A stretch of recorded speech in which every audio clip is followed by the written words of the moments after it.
Hello, everyone, and welcome to Spoilers. Obviously, I'm your host, Joel, and with me today is one of my good friends, Moses. Hello, everyone. Nice to be here. Joel, thanks for having me. Thanks for joining me. How are you, man? Dude, pleasure to be here. I'm doing fantastic. It's a good day, a day off. I'm here to talk about nerdy stuff, and I'm all excited. I'm super stoked to have you, someone that is nerdier than myself, and I will fangirl all over you about all of the knowledge that you have. So I will try my best. It's nerddom is it's a progressive thing. You have to constantly. I mean, there's certain things of certain matters of lore that you can, really own. But sometimes, as we get older, we tend to forget things. So having to go over the materials again, especially while wearing a Pikachu hat, it has to be done. yeah, it definitely has to be done. Anyways, so let's get into this. Today we are going to talk about the trailer that was released not that long ago about Lord of the Rings, The Power of the Rings. Yes, the rings of power. The rings of power. Yeah, the rings of power, the power of the rings. Anyways, I mean, rings one of of those power. things. Yeah. I'm sure in some language it's written that way, so you're Yeah. all good, man. Before we actually get into the trailer, what we see and what we expect to see in the show that comes out this September, how did you get to Lord of the Rings? How did you find out about Tolkien and his amazing work? I had to give pure props to my dad. It was about almost 10-ish when the first, well, a little older maybe. Times are difficult to remember, but the first Lord of the Rings was coming out and everybody was so excited. And of course, my parents were very not strict but careful with what I watched as growing up. Of course, they don't want to give your kids bad impressions or lead them spiritually awry. As So every they're good very, parent should. yeah. So, uh, but all my friends were watching it, and my father was quite excited about Lord of the Rings, and I realized that he was a Tolkien fan. And so he said, listen, before you watch the movies, you have to read the books. And I was like, okay. And remember, I'm a young kid there. And he's like, to make it easier, I'll read you the first one. So my dad and I read The Hobbit together first, and which was really nice. He did all the voices, he read whatever, just getting to sit there and spending that quality time with my dad was super impressionable and really incredible. I look up to him for that.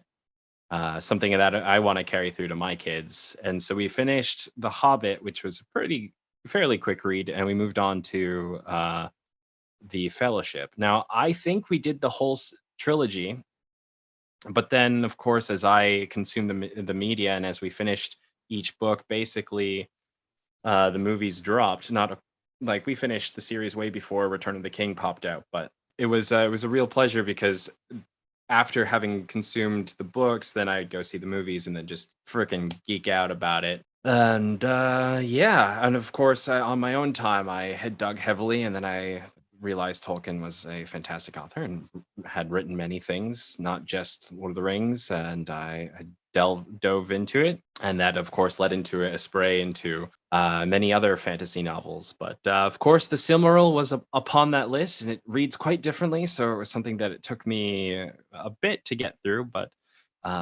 as a work of art and what it is, I appreciate it much more significantly now. So, which is why, on one side, I'm very excited to see the live adaptation, or the film adaptation of the Rings of Power. But at the same time, I'm also very hesitant because it's very, nowadays with left, right, and center, everybody's trying to push a message as opposed to looking at the value of the narrative work that was and in a classical mind. So it has me a little bit hesitant, but at the same time, I'm excited. Okay, that's first of all, the fact that your dad introduced you to Lord of the Rings, that's amazing.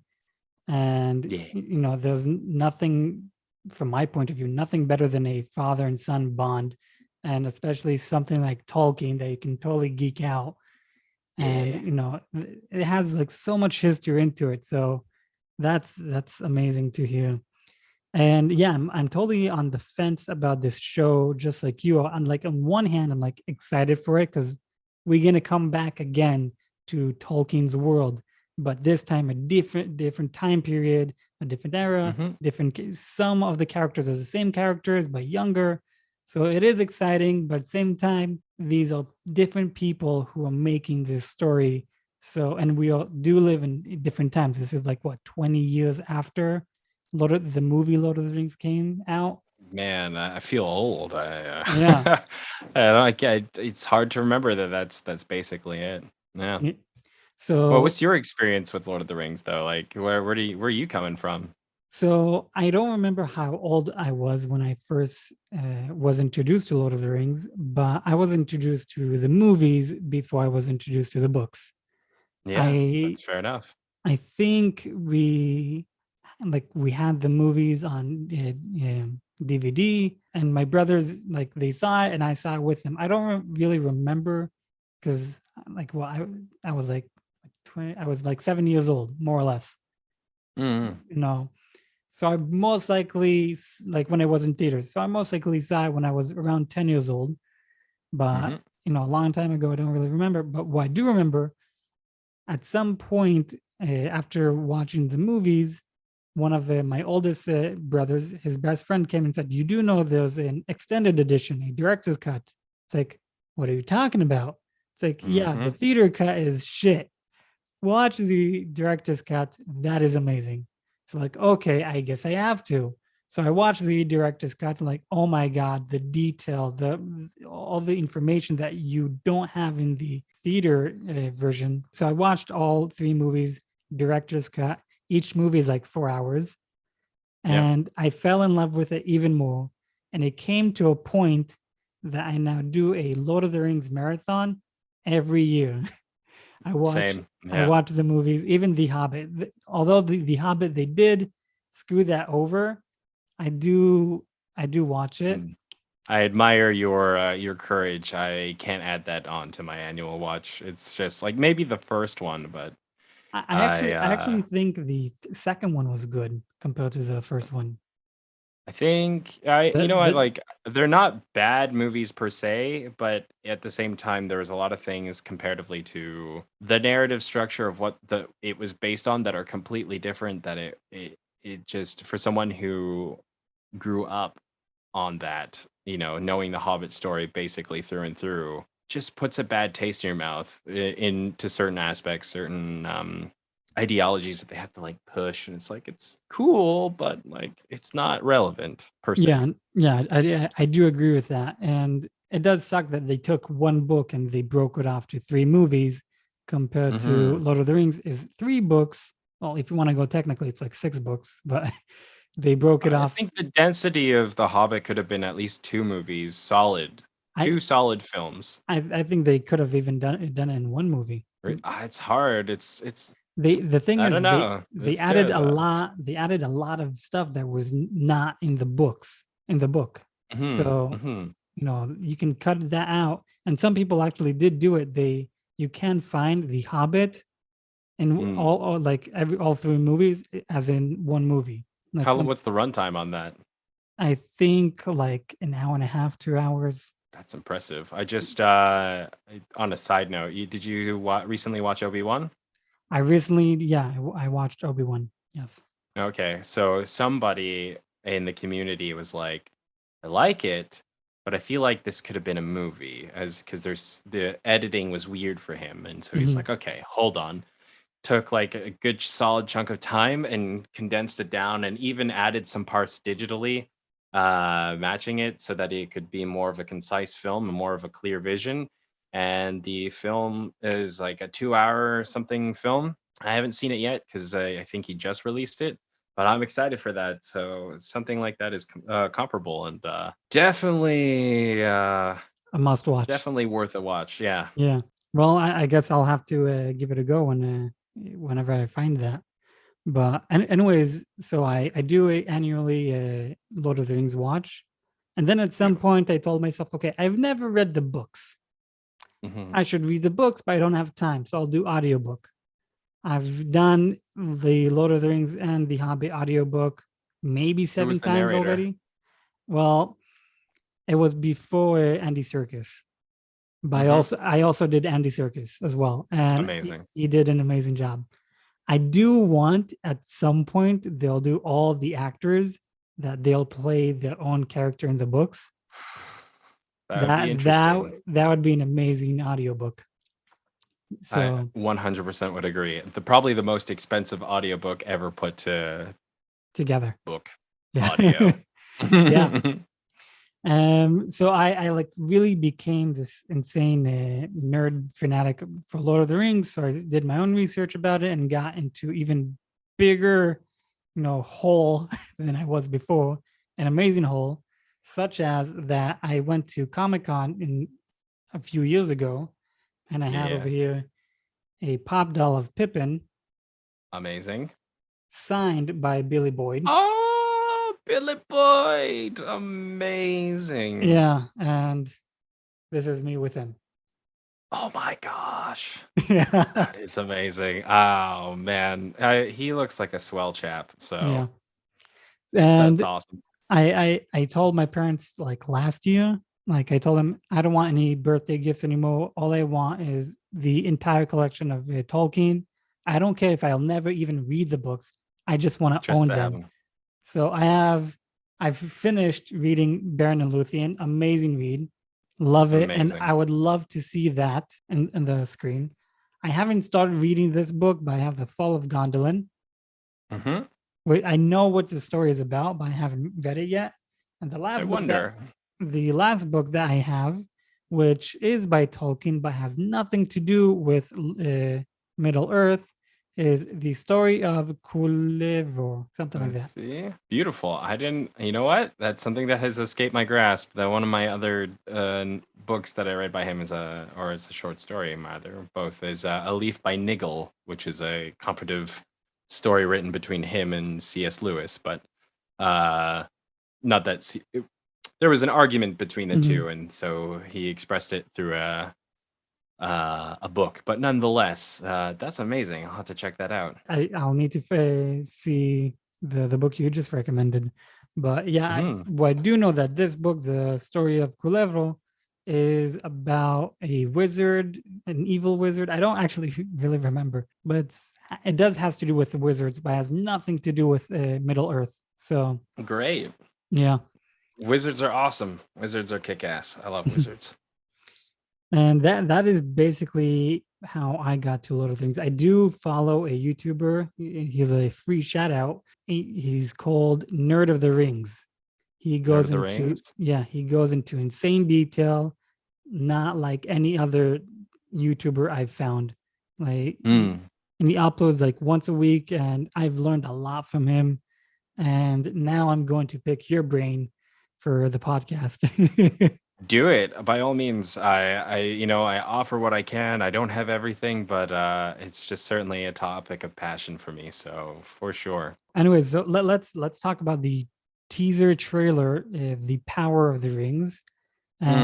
So as we saw, it takes place in the Second Age. Well, yeah, so it seems. Yeah, and we do get like I think flashbacks for the First Age or even before the First Age about the two trees. We probably must if this is where we're at. Yeah, like if you're gonna start this storyline, I want to see Baron and Luthien because Tolkien himself said that this is his favorite love story, and plus his grave and his wife is marked Baron and his wife is Luthien. It's like you have to do a story, a movie about this. You can't like I doubt that's gonna be in there. As much as I also, when they first were announcing they were gonna do, Amazon was like, "Oh, we're gonna do Lord of the Rings, and it's gonna be a different age." I was like, but yeah, I don't see it. I didn't see it. Yeah, no, I don't believe we'll see Baron Luthien, but the Warner Brothers did announce that next year, if I'm not mistaken, they're coming out with the movie, The War of Wariem. Yeah, now, a little out of the loop there. I guess I'll have to do some digging, but that sounds interesting.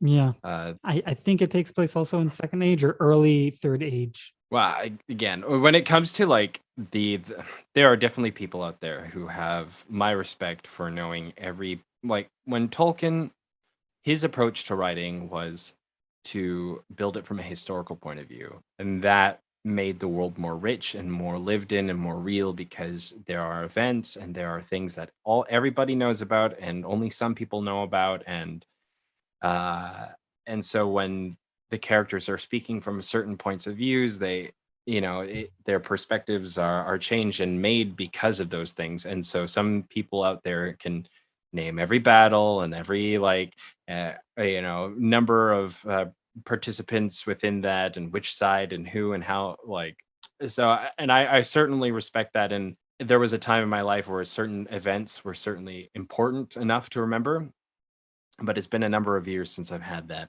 So if you're going to mention various battles, I'm going to have to do some digging on that. Okay.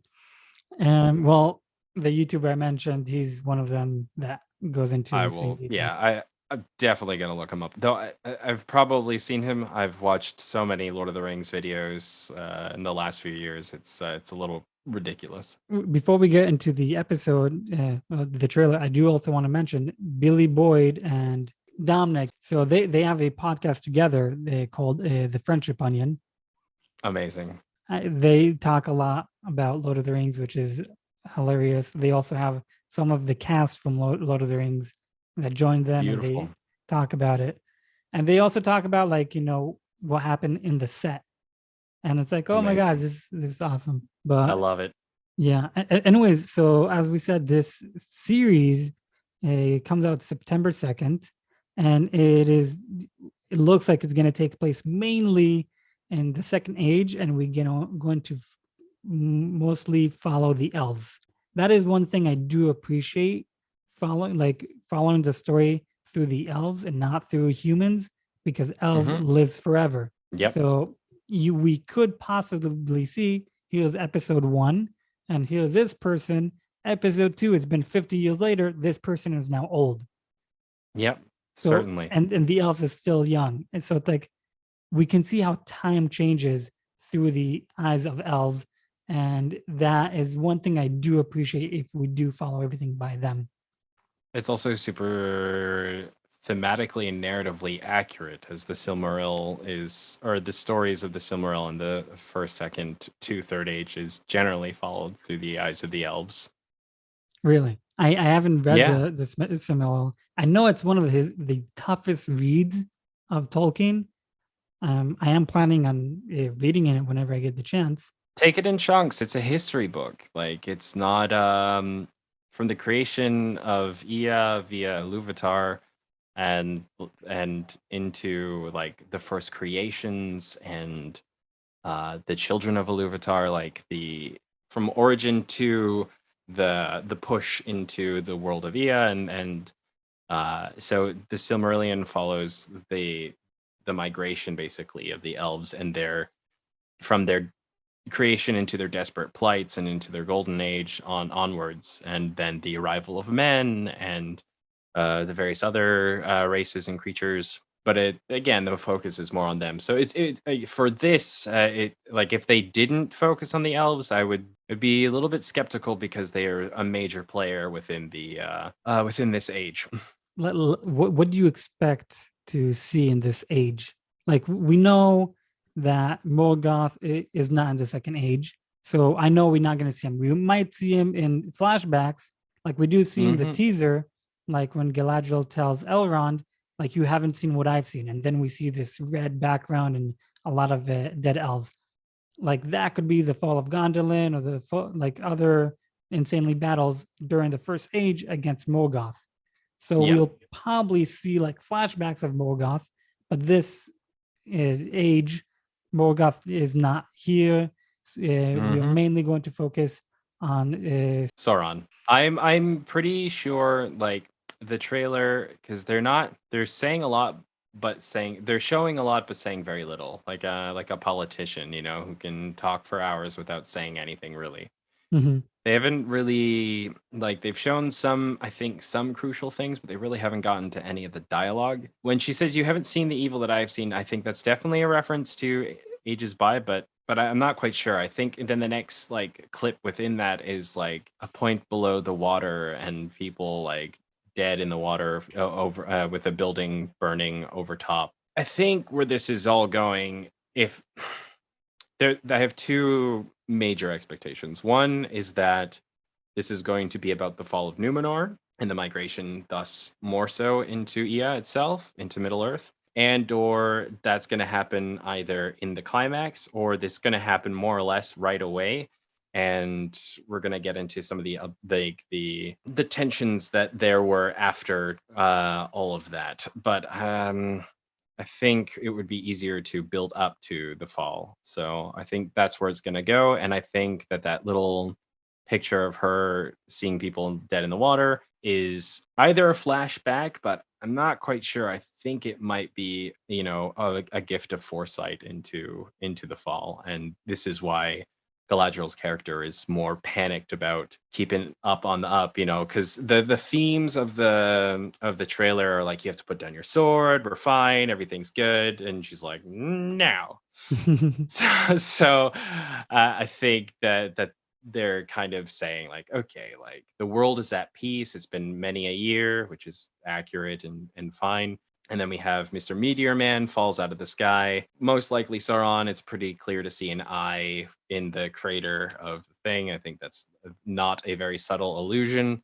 Though they could be doing it so that they're throwing us all off, but it doesn't make that much sense. At the same time, however, they're somehow throwing halflings into this again to make them more prominent. So more or less, those are the directions I think we're going. We're going to see. Hopefully they'll focus more on narrative than like pushing an agenda of more or less wokeness in this. I was pretty sure that they were saying that there's going to be some explicit material in this. I don't know if they've, since hearing the complaints, have taken that out or made it less. I mean, like, yes, these factors are true in Lord of the Rings, but they were never the narrative focus. So we'll just have to see, I guess, as as it slowly avalanches towards the crescendo of actually being released. I do remember like the hobbits are not supposed to be in the second age. Like, I'm not saying they did not exist, but I do know no one knew about them. They They're were just like, tucked away. yeah, exactly. They were tucked away. So like seeing them, it's like, are you trying to like, because everyone loved The Hobbit and loved Lord of the Rings, so you try and like, here, let's make something familiar to you guys. Here are some hobbits sprinkled all over. I think someone, maybe like someone said, I missed that somewhere, but they're calling them like halfwoots or harfoots or something like that. They're not really the like proto hobbits, but I don't really care. There's a lot of magical and strange things in Middle Earth that are not touched, that are there, that are, or could be there. But I'm more significantly motivated by like the actual story as opposed to having like add-ins. Like when making an adaptation, it's very difficult. Of course, we look at Lord of the Rings, the trilogy, from Fellowship to Return of the King as a good example of like, you do have to cut things out and streamline them into something to make a cohesive narrative for condensing purposes in order to make a clean package, if you will, for the screen. It's not everything's. You can't have Tom Bombadil. You can't have what's his name? You also Glorfindel. Sorry, there you go. There's certain elements that's like, okay, like Frodo is now being like corrupted instead of having him have a moment of power, and like he's just gonna have to crash, and we'll give it to Arwen to be the badass chick, which narratively suffices. Like it makes sense. It's like, okay, can't spend time in the Barrow-White Downs and having the hobbits find these old blades of old ancient lore that have and serve a purpose, but at the same time, like that's a Chekhov's gun in the book. It's one of the reasons why Mary can actually stab the Witch King. But I mean, we don't touch on that because we just need Aragorn to arm them because we need the story to move. So with that being said, because like let's say Lord of the Rings had been done before in either musical form and animated form prior to Peter Jackson's interpretation, and obviously those are very different. It's good in its own strange, horrible way, but it's not the quality of what Peter Jackson brought. But similarly to Wheel of Time being done by Amazon, there were so many dramatic shifts changed in order to present a narrative, but it changed the source material very didn't change the source material. It changed from the source material very dynamically so that you could have a vessel to present something. Still a story of similar narrative factors within the representation of the Wheel of Time, but it's not the same. As a viewer, I can enjoy it, but at the same time, it's still gonna have major criticisms because they're touching something I love. But that's any fandom.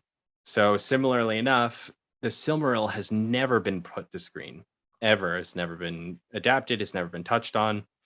So this is again new territory for them to explore. But at the same time, Peter Jackson doing such an incredible job set a precedent. But obviously, you can see things that are slightly different. Like for me, I don't like, let's say, like the woke agenda and like race swapping everybody and just for the sake of representation. Sometimes can be annoying to me, but generally, like, let's say for now, like, because like for the new Lord of the Rings that it's there, I'm not going to complain because it doesn't actually significantly change the story. It doesn't do anything just because they weren't mentioned. It doesn't necessarily mean that certain things weren't there. But at the same time, Tolkien had pretty clear descriptions and whatnot. So as a purist, I'm going to be like, that's a check in the certain box. But as someone who appreciates and loves narrative, I'm not going to let that dissuade me from trying to see what they're actually trying to convey. I can totally match or agree with you about the whole woke thing. I was talking in our first episode in this podcast. I was mentioning how you take a certain time period, you want to tell me a story, and you want that story to be as accurate and as real as possible. So let's, tell you a story. I said, like in the other episode, during 1853. What are the chances there were slaves back then? 100%. 100%. What were the chances that a black person was a free man or he himself was a slave owner? Zero, Low. almost Very low. Very low. Being a slave owner, most likely 0%. Zero, you can. Yeah. But being a free man, maybe 2%. So now you want to do a movie or a TV show that takes place in that time period. You want to tell me a story, but you know what? Let's make it that there's some black people who are slave owners and do like 90% of them are free men. It's like, that's not historically accurate. Unfortunately, yeah, it's just a thing. But can you tell a story without offending people these days because of presenting historical facts? Probably exactly. not. Like, yes, I do agree, racism and slavery is, it's a bad thing. For sure. I don't think anybody's doing a movie and being like, here, there's slavery in this time. It's a good thing. That's never the thing. They're showing this is a part of the history at the time, and probably the movie has something to do that slavery bad. So exactly. But if you're going to tell me a story and you want it to be a good story, give me 100%. Don't half-ass your story. So I like make it believable. I make you yourself have to believe it. Don't do it just because like, oh, I want to represent. I want to other people to not offend them. Like, no, make your story how it's supposed to be and fuck everyone else. Okay. Basically, I can agree with that. But when it comes to fantasy, though, then we have a whole playground that's a different set of rules, and it's like, can you tell that story while being like for me, I don't. Let's look at Marvel for a second. Endgame. All of a sudden, all the female characters are together for this great power shot. Cool. Narratively insufficient. It's not justifiable. It was a stupid power shot because 2 seconds later, Captain Marvel went on her own and left all the females behind. Like I said, all narratively unjustifiable.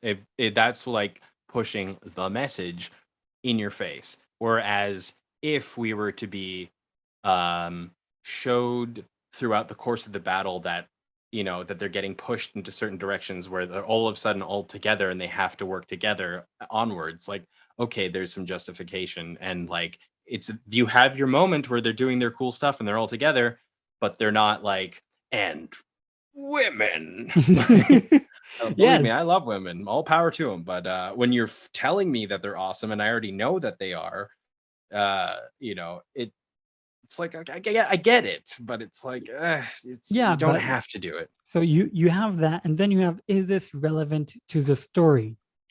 So Exactly. I don't know if you saw the movie everything, everywhere, all Everything, at every once. ever. Amazing movie. Amazing. Amazing movie. Nowadays, you have movies. Oh, let's represent this character is not supposed to be gay, but let's make him gay, or he's not supposed to be transgender, like Umbrella Academy. So let's make him transgender. It's like, but it's not accurate to the comic, or it's just you doing it to represent. And how is this? Hmm. How is this affecting the storyline? How is this motive? It's not. You doing Some it people would argue on one side, well, we need representation to be fair, and especially if some people have never been in film, you know, justifiably, and it's but like, okay, but you know, if the thing is, if you're an actor, you need to know how to act something or someone that you are not, and that is I your agree. job. So representation for representation alone, I think, is not justifiable.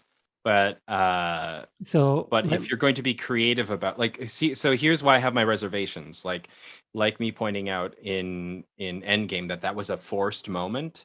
That if all this Lord of the Rings is going to be like, and there are black elves, awesome. But if like they keep on, they're black elves, I'm like, I get it. That's yeah. cool. Can we move on? But guys, there are black elves. I get it. Just tell me the story. You know.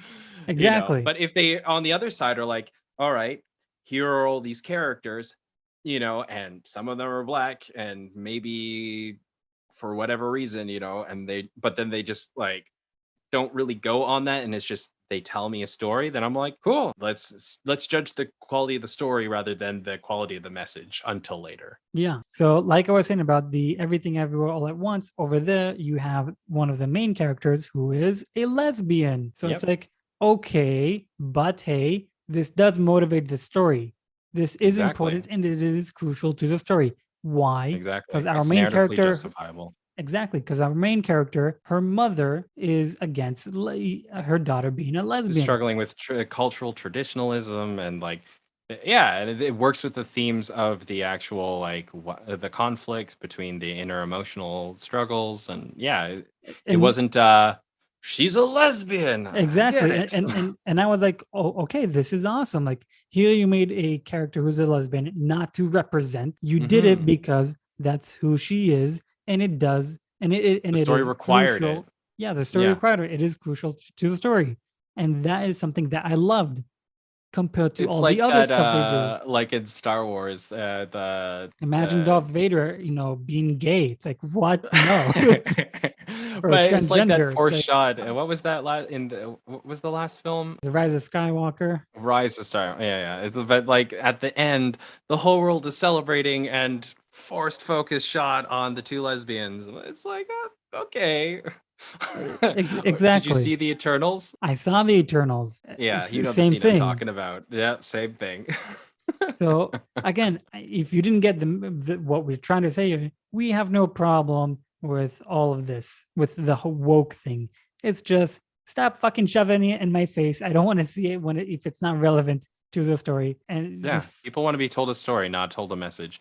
And which exactly. leads me to like it's interesting when you take a merchandise or like a franchise and you start pumping it out, such as Disney, whether it's Marvel or Lord of the Rings or Star Wars in particular. And what you're giving to the public in the masses is just the aesthetics of the world, but not the story of the world. I find there was somebody said it recently that there's two types of fans, and there's the new fans and old fans, but like not that they're on par or bad or good. It's just that there's the newer or people who have bought into the aesthetic of the world as opposed to the story of the world, and the fans are divided amongst that. So you have people fighting in Star Wars because, well, it's another Star Wars film, and you have another, this isn't Star Wars, and the debate is there, you know, people. And the thing is with the aesthetics of like I obviously fall into the story camp. Like I buy it for the story. It's why I love the thing. The aesthetics on it are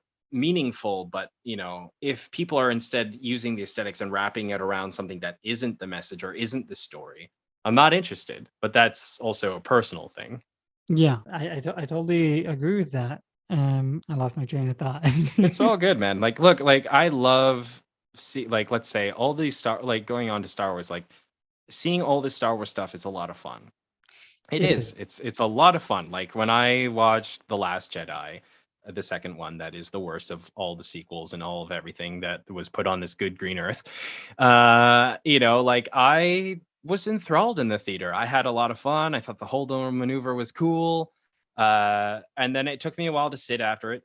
I can sit and say, yeah, I certainly enjoyed it, but did it actually as a story comprehensively represent the ideals, or was it serving a narrative message, or was it a director's like influence that had a very like slap in the face to the structural integrity of the continuative narrative? And and I can sit in both camps. I can be like, yeah, I enjoyed it, but I also deeply deeply hate it. Seeing the Mandalorian come out, fucking love that. It's great. It's super cool. We got a very stoic character. Are there some problems with it? Probably. and But at the then same time, like, yeah, go you ahead. have the Boba Fett, which is complete Yeah. trash. And see, yeah, I enjoyed all of it. I was like, hell yeah. But it's not Boba Fett as we know him, as It's but it was mainly flashbacks. yeah, but I mean, like, but all of it together, even aesthetically, is just fluff. Even in Tatooine, having these like Power Ranger bikers, keeping cool, Oh, pristine colors and stuff like eh, that, just goes against all the aesthetics. Even on a significant detail, like George Lucas never wanted buttons or zippers in his costume design because it dates and breaks away from the far off fantasy aspect of it. mhm. He wanted to be, don't see these things, buckles, if anything, or hidden Velcro, because he didn't want a connection to our reality. Yeah, that's awesome. You trying to tell a story as far as possible from reality, and that's he did a great job. He did in fact steal all of his material from Dune, but he also confessed it. He said like he took a lot of details from Dune and made it his own. He made his own tweaks. Sure, why not? I mean, like, if you were to critically eye like, Star Wars in particular, you would see Saturday morning like action flicks, soap op, Indiana Jones type influence, like proto Indiana Jones, like who Spielberg was already basing off some of the characters. So it's as my father once told me, art does not happen in a vacuum. So that makes sense. That's an interesting line. My dad told me it's Hollywood. Don't bother with the details. So I mean, on one part, he's totally right, but as we need to, I think the world is so used to just consuming as opposed to critically and analyzing the materials they're given. mhm. I think it's important to be able to determine what makes a good and bad movie, and to have some sort of objectional standard within your personal life to be like, yeah, as opposed to be like, yeah, it was good, like, and not really know why. Yeah. And this is where it comes to, being a good movie or a bad movie.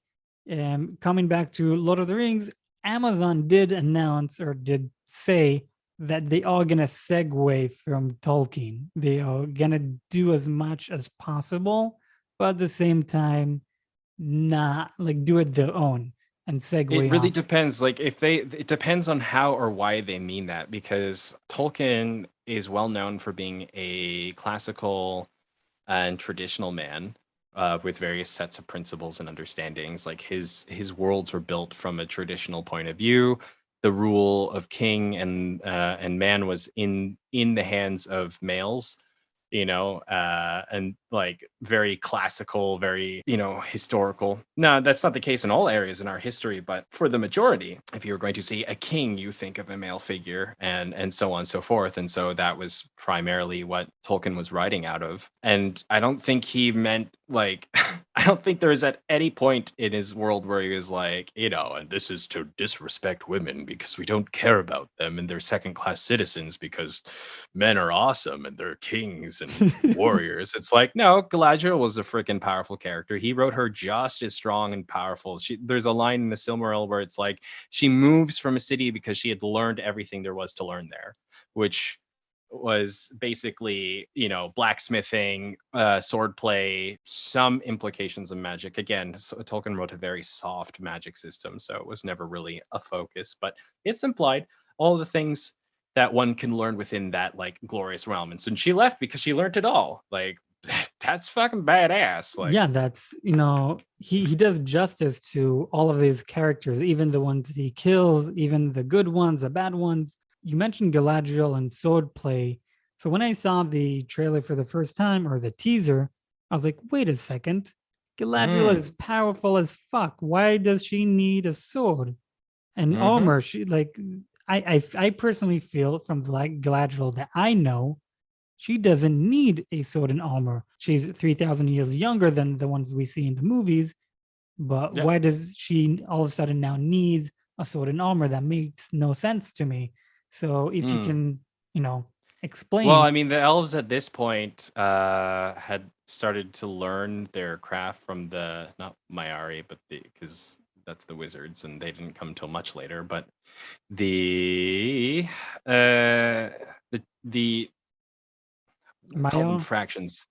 The Maiar, yeah, the demigods, basically the gods. you have Vala, Maya, I believe it's the Valar. and the That and the makes much planet, more sense. yeah, and the earth is called Ada.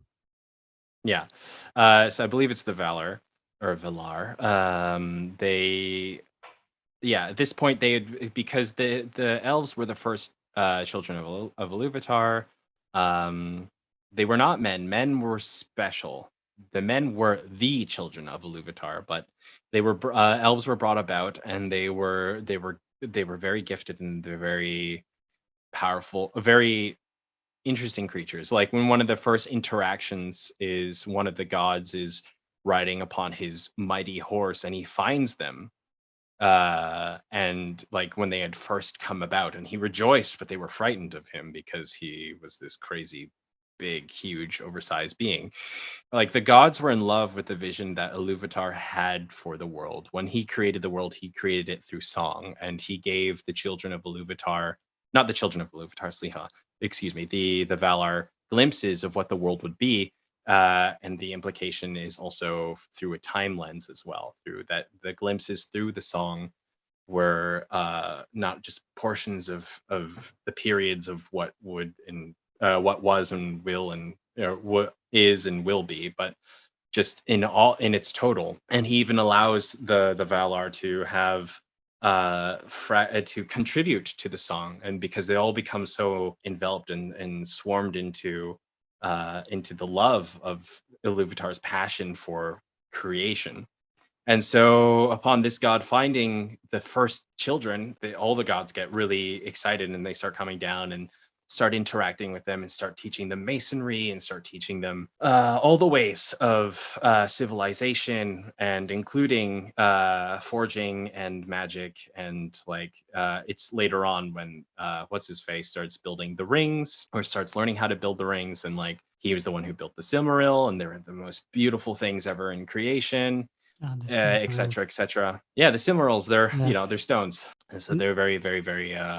So at this point, like the elves they're not in their full being, but again, they fled from the Undying Lands basically, and like have come across, and they're in Numenor, and they're starting to gather in other places, and historically, I think they came down into what would be the region of Gondor, and then they kind of went up, but into Mirkwood and into Lothlorien. But like these things weren't like, I'm saying all this within a certain span, but this like took many, many years all the way through. So at this point, like they're very much men-like before men came, but they're still elves who don't have the gift of mortality. They are eternal, and they have different conditions granted them. And so their journey as a civilization takes a whole different approach, if you will. So at this point, within the second age, they've mastered a lot of things, if not all, but they haven't spread out to their famous locations. They're not in everywhere. Yeah, they should be in some of the region of what would be called a Mordor, but I don't think we'll be focusing on that. I don't think that happens for a good while. But yeah, they're stoneworkers. They're very deep and close to nature. Like so. Would she need a sword? I'm not quite sure. Again, like she has all the skills. I think it was incumbent upon their disciplines to learn everything. I think that's also part of the elven character, is that they're going to live forever and they're curious and they want to know uh and and to learn these things. So I mean, that description alone is one thing. And here's the thing, though. It's like Tolkien wasn't afraid to write women into battle, but from a traditional point of view, women didn't go to battle. With the elves, it was slightly different because they could all kick ass, basically. But at the same time, I think, and I could be totally wrong, but I think, again, it was more traditional. It was more of the male elves would do most of the things. If it came incumbent upon the women to do stuff, they would kick ass as well, but it wasn't necessarily their place, in terms of they had other responsibilities that were just as important. Yeah. I do believe that elves, also female elves, went to battle like just as much as the male elves, but I haven't read all the books like you have, so I could be wrong over here. It is traditional that you see male elves more than female elves. It was interesting to me to see her with a sword, and I don't know, for me personally, it didn't really fit her because she's so powerful. Yeah. But That's the thing, like Hollywood loves making, like, it's funny, the new, like, for feminism, the idea is that a woman was to come into her full freedom and be female and be totally equal as a female. But it's interesting that the Hollywood direction, that push, makes females more manly to show they're liberated. They're more buff. They're wearing full armor, not necessarily fully in their, like, feminine glory, beautiful and elegant, while being devastating. Like, that's very rare these days. So seeing Galadriel in surprisingly very well designed armor for women, I was excited, but at the same time I was cautious, because I was like, okay, I've tried to, like, calibrate in my mind. Oh, I think I need to go back and reread some of these things. I do hope they won't do like, we do see Elrond and Galadriel talk, and he tells her like, you need to stop, you need to like, we're free and all that. And like, you haven't seen what I've seen. I have this little fear that they'll do like, okay, I will listen to you. Like, again, yes, she is a female, but she's a badass female. And she's also older than Elrond. If I'm not Yeah, mistaken, significantly. Elrond is her son-in-law, if I'm not mistaken. Something like that. He's still a half elf. He's a half elf, but I think he married Galadriel's daughter. I So believe that's correct. That sounds right. so to see Elrond telling Galadriel like, back the fuck down, relax, like, we're free, everything is okay, you don't need to worry. And then seeing Galadriel like, you know what? Okay, I will listen to. And then later it's like, fuck, I shouldn't listen to you. I was so stupid. Why did I listen to a man? It's like, I don't want to see that. I don't want to see I don't I Galadriel. don't think they're gonna do that. I think it's gonna be more of the, like, you're a stupid man, you don't know what I've seen. I hope You're wrong, shut up. I hope we see that. And he was like, here for female power, like, yeah, female. It's like, I want to see that, because again, she is a total badass, and For sure. that At the does same fit her time, character. it doesn't behoove the character of who Elrond is or was. Like, I don't think, like, for me, I look at the scene, I'm like, why would Elrond? I would think Elrond would be like, you know what? You're right. We should, sharpen our swords. Like, he would probably be on the inside with her, and then, like, I whatever. can see why he wouldn't be, because the Elrond that we see in the movies, he's an Elrond who hates human. He's like, I have no faith for human. All of you should just die, and I'll go Hmm. and do my thing. Over here, this is like what, 3,000-4,000 years earlier than the Lord of the Rings. So it's a Yeah. naive. It should be a naive Elrond He's someone who hasn't been exposed to the evil that man can do and the envy. So he's like, yeah, I'm on the side of the human. And if I'm not mistaken, his twin brother should be alive. I can see how they can do Elrond still like, just relax. Everything's okay, I'm down for that. Yeah, okay. you You know, know what? I will still wait until I see, because again, like I'm all for good storytelling, and if there's a strong narrative that carries like his position as to why he is of a certain characteristic, I'm all for it. But if it's me. just because, little man not as smart as pretty woman, like, then I'm gonna be like, can we get back to the story, please? Yeah, I'm totally with you over here. If this show will be a success, and hopefully will be, Amazon does have a few shows that are a success, amazing success, like the Boys. Yeah. Absolutely amazing. Season 3 was mind blowing. I love The Boys. I just have a take for the gratuity of, like, I admire that it holds very close and dear to the source material, and I appreciate that. But also at the same time, like, doing stuff for the sake of just being gratuitous is like, okay, like, I get it. Thanks.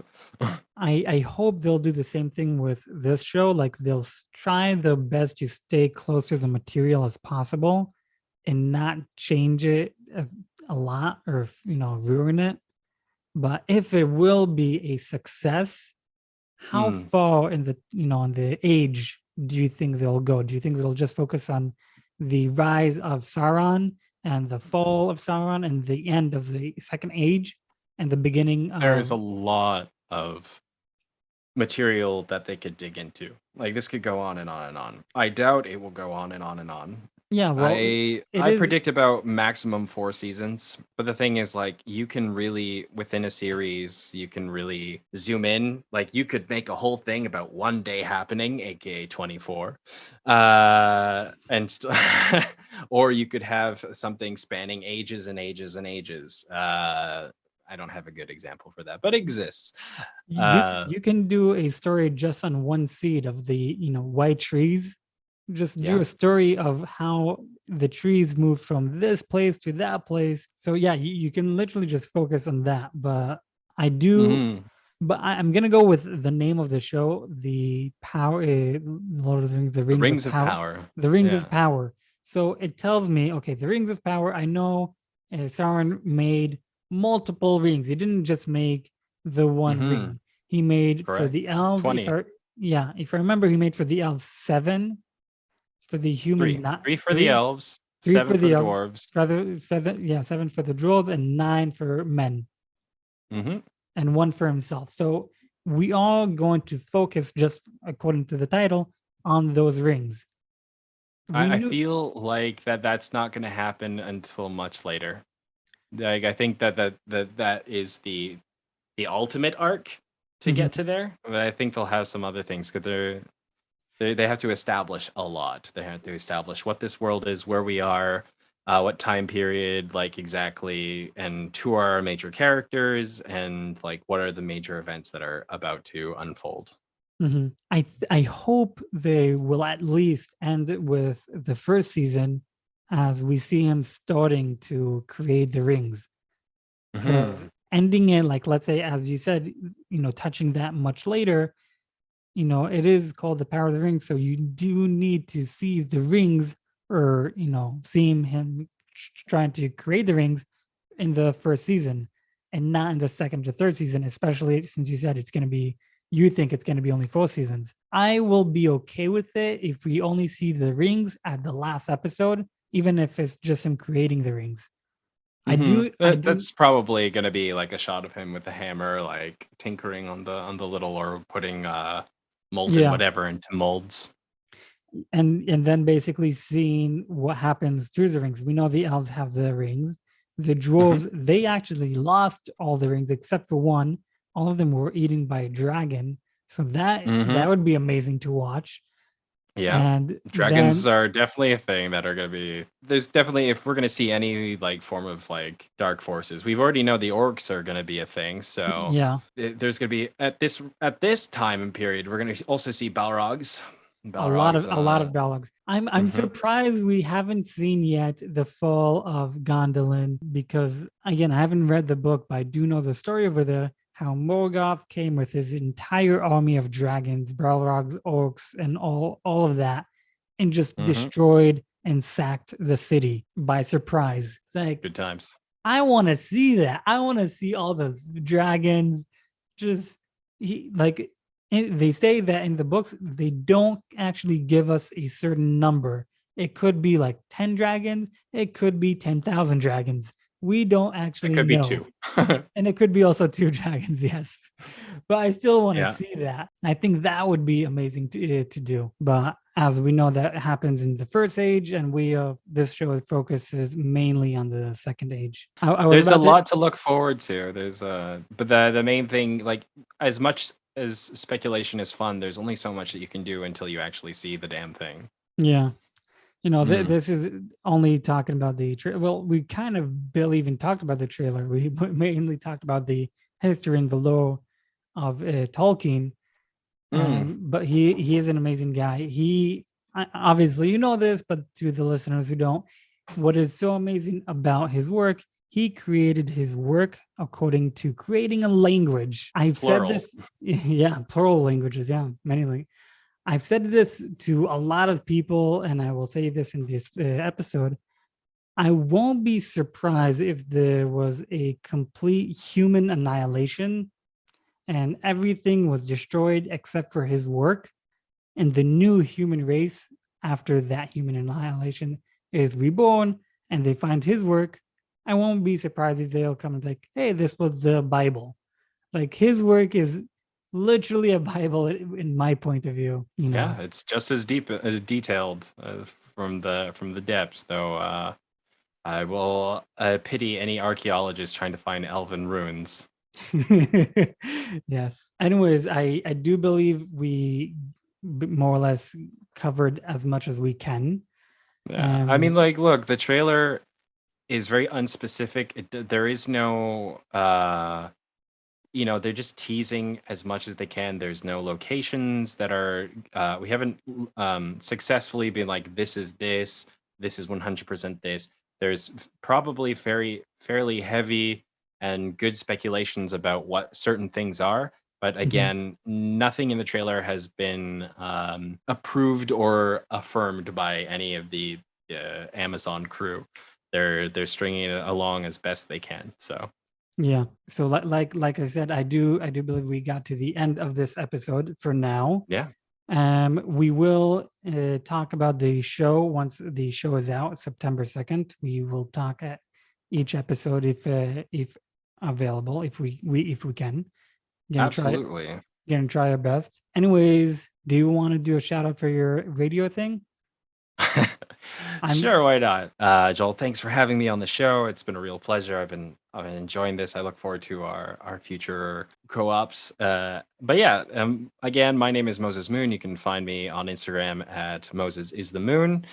I will be doing some updates there as where you can find Reforge Radio, as you can join along and listen to some of my smooth antics and really fun shows. We got The Quench, The Forge, and The Crucible. Some really heavy, hard music, some really soft, more spiritual music to uplift, and then just some general modern, from old to new music, all generally Israeli, but sprinkled with a bit of this and that. So come join along for a lot of fun.